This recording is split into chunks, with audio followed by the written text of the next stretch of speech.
Good morning बच्चों।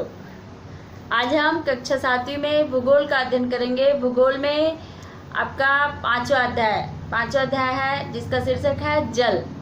जल का भाग 1 आपने इसके पहले वाले क्लास में अध्ययन किया था।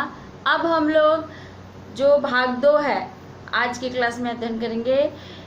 इसका जो भाग 1 था इसका संक्षिप्त विवरण में बता दूं कि उसमें हम लोग ने अध्ययन किया था कि जल हमको कहाँ से प्राप्त होता है। तो हम लोगों ने वर्षण के बारे में पढ़ा था, बादल कैसे बनते हैं उसके बारे में पढ़ा था, वाष्पीकरण कैसे होता है और किस प्रकार से फिर से जल क्या होता है, नदी महासागरों में जाकर मिलता है, नदी में, नाले में और भूमिगत जल के रूप में हमको प्राप्त होता है। यही जल चक्र होता है कि बरसात का पानी गिरता है, पानी गिरने के बाद क्या होता है, फिर से वो वाष्पीकरण होता है, बादल बनता है, बादल बनकर फिर वर्षा होता है, फिर यही चक्र चलते रहता है। इसी को हम लोग जल चक्र के नाम से जानते हैं। और उसी में हम लोगों ने जो तरंग के बारे में पढ़ा था कि तरंग किसे कहते हैं।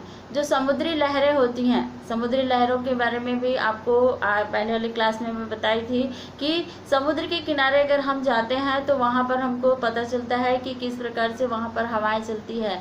स्थल से जल की ओर हवाएं चलती है और जल से स्थल की ओर हवाएं चलती है। तो वहाँ पर हम लोग किस प्रकार कैसा महसूस करते हैं, है ना। और एक चीज़ और है कि जो समुद्र के किनारे जो रेत होती हैं उस पर चलने से अलग सा अनुभव होता है हमको। ये भी चीज़ पता था हमको, इसके आगे वाले क्लास में हम लोग ने पढ़ा था कि वहाँ पर का जो वातावरण होता है स्वास्थ्यवर्धक होता है। तरंग, जहाँ पर ये तरंगे समुद्र की लहरों के द्वारा उठते हैं और समुद्र के लहरों के माध्यम से ये क्या होता है, वहाँ वो तरंगे उठती हैं जब जो कभी बहुत तेज गति से उठता है तो कभी बहुत धीमी गति से उठता है।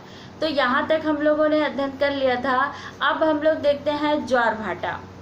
ज्वार भाटा किसे कहते हैं? ज्वार भाटा वो है जिसमें समुद्र की तरंगे क्या होती हैं, 24 घंटे में 2 बार ज्वार और भाटा आता है समुद्र में। ये ज्वार और भाटा क्या है?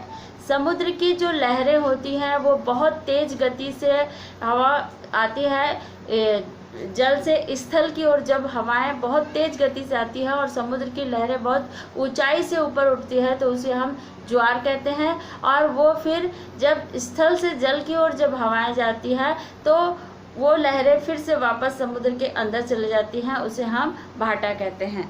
ये जो होता है इसमें देखेंगे, इसी के बारे में हमको अध्ययन करना है कि समुद्र में ज्वार और भाटा किस प्रकार से आता है और उससे क्या लाभ होता है। मुख्य रूप से इसमें हम लोगों ने पढ़ा था पहले ये ज्वार भाटा में दिन में 2 बार यह नियम से महासागरीय जल में जल का चढ़ना एवं गिरना ज्वार भाटा कहलाता है। जब सर्वाधिक ऊंचाई में जाकर फिर से जल तट पे के बड़े हिस्से को फिर से डुबा देता है उसे हम क्या कहते हैं, ज्वार कहते हैं। इसके पहले भी मैंने बताया था कि बहुत तेज गति से जब हवाएं चलती हैं तो वो समुद्र की लहरें क्या होती हैं, स्थल की ओर आती हैं और उसके वो जो लहर होता है वो इतना ज़्यादा ऊंचाई तक होता है और इतना तेज गति से आता है कि समुद्र के जो किनारे का आधा से अधिक भाग उस लहरों में डूब जाता है, उसे हम ज्वार कहते हैं। और इसी में देखेंगे यही वाला है, सर्वाधिक ऊंचाई से उठकर जल फिर क्या होता है, तट के बड़े हिस्से में को डुबो देता है, तब उसे ज्वार कहते हैं। वो जब जल अपने निम्न स्तर पर तक का वह जाता है और वह तट के पीछे चला जाता है। मतलब यहाँ पर जो जल ऊपरी लहरों में उठते हैं, फिर से क्या होता है जब हवाएं स्थल से जल की ओर जाती हैं तो वही लहरें क्या होती हैं, समुद्र के अंदर फिर से चल जाती हैं, तो उसे हम क्या कहते हैं, भाटा कहते हैं। अब इसी में देखेंगे ज्वार भाटा कब आता है। मुख्य रूप से जो ज्वार भाटा रहता है, देखोगे क्यों आता है, कैसे आता है। ये होता है सूर्य और चंद्रमा के शक्तिशाली गुरुत्वाकर्षण बल के कारण से पृथ्वी की सतह पर ज्वार और भाटा आता है। ये आपको मालूम होना चाहिए कि सूर्य और चंद्रमा के शक्तिशाली जो गुरुत्वाकर्षण, क्योंकि पृथ्वी में भी गुरुत्वाकर्षण बल है ना, तो सूर्य और चंद्रमा में जो गुरुत्वाकर्षण बल का जो स्वरूप दिखा देता है वो पृथ्वी पर दिखाई देता है और पृथ्वी की सतह पर ही वह ज्वार भाटा आता है। जब पृथ्वी का जल यहाँ पर जब पृथ्वी का जल चंद्रमा के निकट होता है तो यहाँ उस समय यहाँ चंद्रमा के गुरुत्वाकर्षण बल बल क्या करती है, ये समुद्र के जल को अपनी ओर आकर्षित करती है और जिसके कारण से यहाँ पर ज्वार आता है। और जिसके कारण से ज्वार आता है। पूर्णिमा एवं अमावस्या के दिनों में सूर्य, चंद्रमा और पृथ्वी ये तीनों क्या होते हैं, एक सिधाई पर होते हैं, एक सीधे में होते हैं और इस समय सबसे ऊंचा ज्वार उठता है। आपको पता होगा कि जिस दिन अमावस्या होता है या पूर्णिमा, सबसे ज़्यादा पूर्णिमा के दिन देखेंगे बहुत तेज गति से जो लहरें उठती हैं और वो बहुत ऊंचाई तक जाता है। पूर्णिमा में अक्सर करके बहुत ऊपर तक का जाने वाला ज्वार, बहुत बड़ा मतलब बहुत तेज गति से आने वाला ज्वार होता है और इस समय सबसे ऊंचा ज्वार उठता है। इस ज्वार को हम बृहद ज्वार के नाम से भी जानते हैं। लेकिन जब और अपने प्रथम एवं अंतिम अवस्था में जब पहुंचना होता है तो वह चंद्रमा और सूर्य के गुरुत्वाकर्षण बल के विपरीत दिशाओं में महासागरीय जल पर पड़ता है। और जब लौटने का समय होता है तो ये क्या होता है, चंद्रमा और सूर्य का जो गुरुत्वाकर्षण बल है उसके विपरीत दिशा में पड़ता है, जिसके कारण से वो लहरें क्या हो जाती हैं, फिर से शांत होकर वो फिर से समुद्र के में चली जाती हैं। उसको हम क्या कहते हैं, भाटा कहते हैं। जो चांद और सूर्य के गुरुत्वाकर्षण बल के विपरीत दिशाओं में महासागरीय जल बढ़ता है, इसके परिणाम स्वरूप निम्न ज्वार भाटा आता है। ऐसे ज्वार को हम लघु ज्वार भाटा कहते हैं। और जो साधारण रूप से मतलब रोज 24 घंटे में एक बार तो ज्वार भाटा आता ही है, वो लघु ज्वार के नाम से जाना जाता है। अब इसी में देखेंगे उच्च ज्वार, जिसमें हम देखोगे इसमें नौका संचालन की सहायता होती है और जल स्तर को यहाँ पर तट की ऊंचाई तक का पहुँचाता है। आपको पता होगा कि जो समुद्र के तट पर जो मछुआरे होते हैं, मछुआरे जो मछली पकड़ने जाते हैं, इनको नौका चालन करने में सबसे ज़्यादा सुविधा इसलिए होती है क्योंकि ये जो मछली पकड़ने के लिए जाते हैं तो 3 बजे रात को उठकर क्या करते हैं, मछली पकड़ने जाते हैं। क्यों जाते हैं 3 बजे रात को उठकर? क्योंकि उस समय जो हवाएं चलती हों वो स्थल से जल की ओर चलती हैं और स्थल से जल की ओर चलने के कारण से जो उनका जो नाव होता है, वो नाव क्या होता है, आसानी से क्या हो जाता है, समुद्र के अंदर चला जाता है। तो हम ये बोल सकते हैं कि उस समय भाटा आता है। भाटा मतलब जो लहरें उठती है वो लहरें क्या हो जाती है, शांत होकर फिर से समुद्र के अंदर जाती है, क्योंकि उस समय जो हवाएं चलती हैं वो स्थल से जल की ओर चलती हैं और आसानी से जो मछुआरे लोग होते हैं वो समुद्र के बीच में जाकर अपना मतलब वहाँ पर पहुँच जाते हैं और पहुँचने के बाद वो मछलियाँ पकड़ लेते हैं। और फिर उसके बाद देखेंगे जब जैसे जैसे सुबह होते रहता है वैसी क्या होता है, समुद्र से जल की ओर मतलब समुद्र से जल से स्थल की ओर जो हवाएं चलती हैं वो क्या होती हैं, उनके नौका जो 3 बजे रात को जो या फिर जो मछुआरे जो समुद्र के बीच में जा रहते हैं उन लोग उस समय क्या होता है, उस समय वो लोग आसानी से जब जल से स्थल की ओर हवाएं आती हैं तो वो हवाओं के द्वारा वो लहरें क्या होती है, समुद्र के बाहर आने लग जाती हैं और वही लहरों के साथ साथ इनका जो नाव होता है वो ज़मीन पर आ जाता है। तो इनको ज्वार और भाटा जब आता है तो इनको नौका संचालन करने में भी बहुत मतलब सुविधा होती है और मछली पकड़ने में भी सुविधा होती है। और इससे एक और लाभ होता है इन लोग को कि जब बहुत ऊंची लहरें उठती हैं और लहरें उठने के साथ साथ इसमें जो समुद्र के बीच में जो बहुमूल्य चीज़ें होती हैं या बहुत सारी मछलियाँ होती हैं वो क्या हो जाती हैं, समुद्र के किनारे आ जाती है, जिससे मछुआरों को मछली पकड़ने में आसानी होता है। अब देखते हैं महासागरीय धाराएं। महासागरीय धाराएं में यह निश्चित दिशा में महासागरीय सतह पर निश्चित रूप से यह पर बहने वाली हवाएं होती हैं, जिसमें महासागरीय धाराएं गर्म एवं ठंडी हो सकती हैं। जो महासागरीय धाराएं होती हैं वो 2 प्रकार की होती हैं, मतलब एक गर्म जल धाराएं होती हैं और एक ठंडी जल धाराएं होती हैं।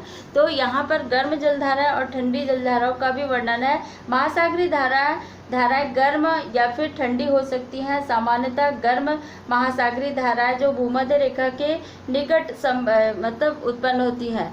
भूमध्य रेखा के निकट उत्पन्न होने का सबसे प्रमुख कारण होता है, और वहाँ पर जो गर्म मतलब जो जल धाराएं पाई जाती हैं वो हमेशा गर्म जल धाराएं पाई जाती हैं। क्योंकि गर्म जल धारा इसलिए पाई जाती है भूमध्य रेखा क्षेत्र में, वहाँ पर 12 महीना सूर्य की किरणें लंबवत पड़ती हैं, सीधी पड़ती हैं, जिसके कारण से वहाँ का जो वातावरण होता है वो बहुत अधिक गर्म होता है। और इसीलिए भूमध्य रेखीय क्षेत्रों में जो सागर है वो वहाँ की जो जल धाराएं हैं वो गर्म जल धाराएं होती हैं। और उसी प्रकार से देखेंगे यहाँ पर जो ठंडी जल धारा है, जो कि यहाँ पर ध्रुवों में उष्ण अक्षांशों एवं उष्णकटिबंधीय निम्न अक्षांशों की ओर से प्रभावित होते हैं। इसमें लेब्राडोर महासागरीय धाराएं जो शीत धाराएं हैं, और जो यहाँ पर का जो सबसे ठंडी जलधारा है वो लेब्राडोर का जलधारा है, जो ठंडी जलधारा के नाम से जानते हैं। जबकि यहाँ पर गल्फ स्ट्रीम जो गर्म जलधाराएं होती हैं, महासागरीय धाराएं, जिसके कारण से किसी भी क्षेत्र में तापमान को प्रभावित करता है। गर्म जलधाराएं में स्थलीय स्तर पर तापमान गर्म होता है। इस स्थल पर गर्म तथा शीत जलधाराएं मिलती हैं, और यह स्थान विश्व में सर्वोत्तम मत्स्य क्षेत्र में माना जाता है। यहाँ पर जो गर्म जलधाराएं और ठंडी जलधाराएं का सबसे प्रमुख कारण होता है वहाँ की धरातलीय वहाँ का वातावरण। तो जो भूमध्य रेखीय क्षेत्र में जो जलधाराएं होती हैं वो गर्म जलधाराएं हैं, और जो गल्फ स्ट्रीम जो क्षेत्र है वो वहाँ पर गर्म जलधाराएं और ठंडी जलधाराओं का समन्वय होता है। वहाँ पर देखेंगे जिन क्षेत्रों में गर्म जलधाराएं और ठंडी जलधाराएं दोनों आपस में मिलती हैं, वहाँ पर मछलियों का उत्पादन बहुत अधिक होता है, और वहाँ पर मत्स्य उद्योग को सबसे ज़्यादा प्रोत्साहन मिला हुआ है।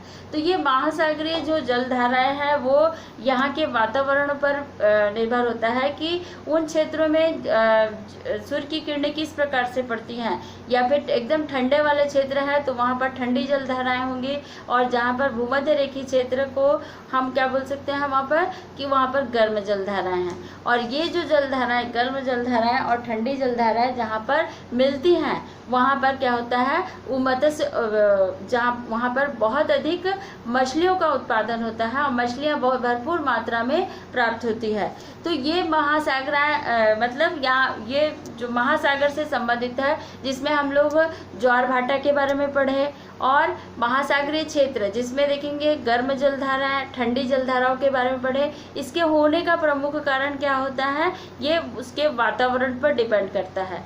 एक तो ये जो पाठ है ये जल के ऊपर है। हम लोग विज्ञान में जो जल के बारे में पढ़े हैं वो जीवन से संबंधित है कि हाँ जल हमारे जीवन के लिए कितना उपयुक्त है, कितना जरूरी है। किंतु ये जो जलधाराएं हैं हमारे जो भूगोल में जो जल है, जल के बारे में पढ़े हैं हम लोग, ये सागर महासागर से संबंधित होता है, जिसमें हम लोग ये हमको जल कहाँ से प्राप्त होता है और जल हमारे लिए क्यों आवश्यक है, ये जो जल चक्र है ये किस प्रकार से होता है, सागरों और महासागरों में जल का किस प्रकार से उपयोग होता है, या फिर यहाँ पर जो जलधाराएं पाई जाती हैं इसके गर्म होने का क्या कारण है, इसमें कहीं पर ठंडी जलधाराएं पाई जाती हैं तो उसमें ठंडे होने का क्या कारण है, सारा चीज़ इस पाठ में दिया हुआ है। तो हम लोग इस पाठ को तो पढ़े हैं, किंतु आप वीडियो भी देखोगे तब भी आपको कहीं कहीं समझ में नहीं अगर आता है तो आप इस पाठ को बहुत अच्छे तरीके से अध्ययन करोगे ताकि आपको हर एक चीज़ बारीकी से समझ में आ जाए, और आप इसमें बीच बीच का जो प्रश्न है, छोटा छोटा प्रश्न है, वो आप आसानी से लिख सकोगे। आपका जो तिमाही परीक्षा हुआ था उसके पहले जो मैंने क्लास लिए थे उसमें आपको नागरिक शास्त्र का अध्ययन किए थे हम लोग उद्योग एक परिचय में, जिसमें आधा अध्याय हुआ है। अब आने वाले क्लास में आपको नागरिक शास्त्र के बारे में, नागरिक शास्त्र का जो आधा बचा हुआ अध्याय है उसके बारे में बताऊँगी, ठीक है। आप इसका जो प्रश्न उत्तर आपको मिलेगा वो आप अपनी कॉपी में साफ सुथरे अक्षरों में लिखोगे और भरपूर मेहनत करोगे ताकि आप लोग कोई भी परीक्षा हो, चाहे अभी यूनिट टेस्ट होने वाला होगा या फिर आपका छमाही परीक्षा होगा, तो आप अच्छे से अध्ययन करोगे ताकि आपको बारीकी से हर एक चीज़ समझ में आ जाएगा, ठीक है। Thank you.